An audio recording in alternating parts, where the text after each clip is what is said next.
How's it going, Giants fans? Welcome back to Fireside Giants with your boys, Alex and Anthony. Today we're discussing one kind of steal the Giants have managed to snag from the Buffalo Bills practice squad. It's made a pretty nice impression so far across a couple games with Big Blue, and he seems to have carved out a pretty nice role for himself on this offensive team. On the offensive side of the football, rather, and maybe even carved out an opportunity for himself in 2023 as well. Really sure hands, really good frame, solid route runner. Couple plays against the Eagles that were not capitalized on because of our crap offensive line. There was one double move he had. We'll throw into this episode that you'll be able to see, and he really just completely destroyed Ivory actually. And oh man, I mean, if Daniel Jones had an extra 2 seconds, walk in touchdown. Like that's how simple it would have been. But ultimately, Giants can't really get it done on offense right now for a myriad of different reasons. But this player, we want to discuss him, what he's done so far. You know, obviously the floor is pretty low for this offense in general, for these wide receivers. But anyone that's silver linings, I think is worth discussing, especially because we're looking toward the future. Maybe even hopefully make a little playoff push towards the end of this season. So we'll see what happens. But Anthony, before we dive into who is Isaiah Hodgins, how you doing today, my friend? Doing great, and I'm excited to talk about Isaiah Hodgins. You know, he's a little gem that the Giants seem to have found midway through the season. And while I'm still hoping for that playoff push that you mentioned, hoping that the Giants can sneak their way in, at the end of the day, this has always been a rebuilding year for the Giants. The Giants have far exceeded all expectations on their record, on the standings. So, you know, you got to keep in mind that the Giants didn't go into this year expecting to be playoff contenders. And if they become playoff contenders, they make their way into the postseason. That's amazing. What a great first year for the Brian Dable and Joe Shane regime. But what we're really looking at here is who stood out, who helped the Giants get to that 7-4 or 7-5-1 record that we're at right now, and who maybe gets them into the playoffs, because those are the players that you want to hold over and keep going into next season, because this offseason, it is going to be a rebuild, because there are many weaknesses that we discussed yesterday in yesterday's episode on this roster, a lot of weaknesses all over this team that need to be patched up this offseason. But who are those few crucial players who stepped up this season, made an impact, and can be carried over into next season? And I think Isaiah Hodgins honestly has earned his right to be here next year. He's made somewhat of an impact in the short amount of time that he's been with the Giants, and I think that he's probably played his way into the 2023 roster. So I've been super impressed by him. Hopefully he can continue to contribute, especially with this huge game upcoming against Washington and some of the games forthcoming. Maybe he can be one of the players that helps push the Giants into the postseason with a clutch play down the stretch. That would be phenomenal. And then again, I do think that he's earned his way onto the roster next season. Absolutely. In my opinion, Isaiah Hodgins has really put together what is probably a better season for a Giants receiver right now. He's tied with Darius Slayton with 2 touchdowns up to this point. His money, in terms of he's only making $705K this year, $392K cap hit. Next year, you're looking at extremely cheap, right? This is a minimum type of expenditure for the Giants. It does not hurt to continue investing in players like this. 6'4", 210 pounds, 24 years old, reliable hands, becoming kind of a security blanket around. Like we said, really good route runner, had a really nice pivot route 2 weeks ago for his first touchdown. And then this past Sunday against the Eagles, nice little route, just kind of getting open for Daniel Jones as he was rolling out to the right side there. So I've really enjoyed watching him play. He's one of the only guys on this offense that can actually curate production. But his frame, like he's what we wanted Kenny Golladay to be, right? Big frame, red zone threat. And the fact that Isaiah Hodgins has stepped in here and actually provided more red zone capabilities, 2 touchdowns across like a small sample size.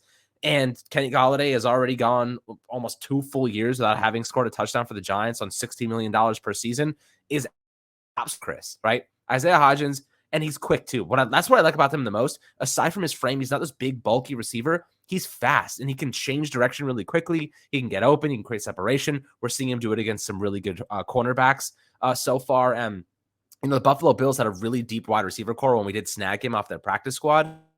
They just added Cole Beasley, and Josh Allen, convinced him to come out of retirement. But, Hodgins was a gem. Like he was a player that just couldn't get reps because they had such a deep wide receiver core. But I'm really happy to see that he landed with a team that could actually use him and actually give him opportunities and give him reps to prove his worth. Of course, like we said yesterday, I'm not gonna sit here and tell you that Isaiah Hodgins is a guy that's gonna deter me from going and getting more receivers. I'm obviously inclined to add receivers, whether it be free agency, trade, or the draft. We know free agency is rather weak, but he's a young, really solid player. I think he carved out a nice role. Obviously, we had other guys that had similar kind of hype around them or expectations months before the season-ending injury. I think he could bounce back and maybe fight his way during a training camp next year. But Isaiah Hodgins has proven enough for me, especially if Daniel Jones is retained, already building some chemistry. He has 183 total yards accumulated up to this point. But just how crazy is it that he has been such a nice red zone addition? You know, when you look at Kenny Golladay, who's for anything in that respect. Watching what Hodgins has done, Anthony, does that give you some more faith in like his development is going really nicely and he's becoming a trustworthy factor in big moments in the red zone?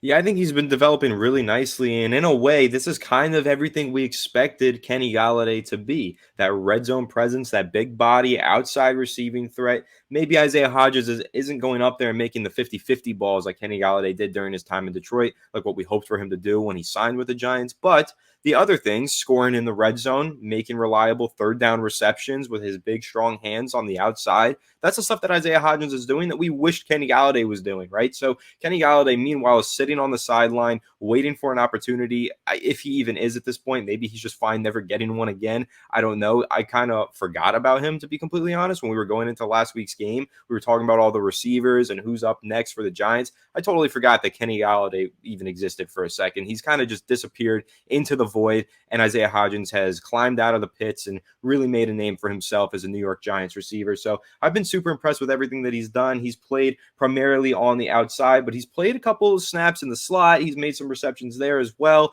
15% of his snaps last week were actually in the slot. So he's moving around on the offense. The Giants are clearly trying to utilize him, trusting him to do a whole lot of different things in the offense, whether he's running a route from the slot or on the outside. But all I know is that he's been very reliable for Daniel Jones, and they are building a chemistry. Daniel Jones has always had great chemistry with Darius Slayton, but he's really struggled to build a chemistry with other receivers. Now, David Sills, he had a good chemistry with him in preseason and training camp, but regular season chemistry, I haven't seen Daniel Jones have that good of chemistry with a lot of receivers other than Slayton, maybe Golden Tate a couple years ago, but he's building something here with Isaiah Hodgins, and I'm excited by that. And I want to see Isaiah Hodgins continue to get this playing time, continue to be a focal point in the Giants offense throughout this final stretch of the season. And who knows, like I said, maybe he goes out there, makes some clutch plays down the stretch. Him and Daniel Jones with that chemistry connect on some big plays that can hopefully make the difference and get the Giants into the playoffs. Yeah, you know, I'd love to see them get him more involved downfield. Obviously, it's easier said than done because of the whole line situation. But he's actually a good downfield threat as well. We haven't been able to use him in that facet because of the offensive line deteriorating at an astronomical rate. But I will say this, when the offensive line does come to fruition, hopefully they can solidify this thing, figure it out, and give whoever's playing quarterback more time in the pocket. Guys like Isaiah Hodgins can make more of a splash downfield. You know, Darius Slayton, that's where he makes his money. He's a downfield threat. They've been having used these guys in a lot of crossing routes, and intermediate shorter patterns, which have, you know, limited their production. Isaiah Hodgins has done well nonetheless. But if you give Daniel Jones that extra 2 seconds, that extra 2-3 seconds, you know, seems like a lot. It is a lot in the NFL, but, you know, 2 seconds, it's possible. If Daniel Jones can buy a little bit more time, or the offensive line can stand its ground, and Mark Lewinsky and Evan Neal really got beat up against the Eagles. But if he could just get that extra couple seconds, you know, those double moves that Isaiah Hodgins was wide open on, very, very easy to convert. As long as the throw is there.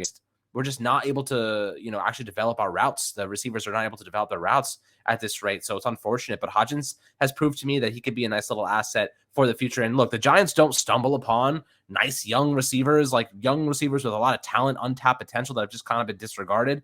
We don't find guys like that very often, you know. Victor Cruz is the last one that comes to mind. We don't stumble upon these types of players all the time. So maybe Colin Johnson was going to be one of those guys, but Hodgins, he's impressed me enough and shown enough flash that I'm like, okay, this guy can compete with some of the best. Like he beat James Bradbury pretty handily in a couple, and Darius Slay early in the game on that early slant. So what I saw against a good Eagles secondary, he looked pretty solid, and I think that was definitely a testament to the quality he has up against much better talent, or at least more established talent. So hopefully he can determine his future by putting a couple of more great performances on the football field for us to look at. But guys, I'd love to hear perspectives on Isaiah Hodgins, what you think about him, your thoughts, if he can be a nice little piece for this team moving forward. Anthony and I both agree that, you know, he's got a good frame, good speed, good route running. If he can just compound on that, sky's the limit for the guy. So 24 years old, young kid, making pretty much no money. That's really good for the Giants. And those are the type of contracts, those are the type of players we need to be having contributors, because it allows us to open up our salary cap situation for other spots, which we will talk about another day once the season's ending. The season's over, and we kind of have a better idea of where they need to allocate assets and capital. So excited to discuss that one day. Hopefully the Giants can make a successful end to the season. But hopefully you guys enjoyed this video. Make sure to like and subscribe. As the rest of your day, always happy to hear your comments and opinions below. And we'll catch you guys on the next Fireside Giants episode.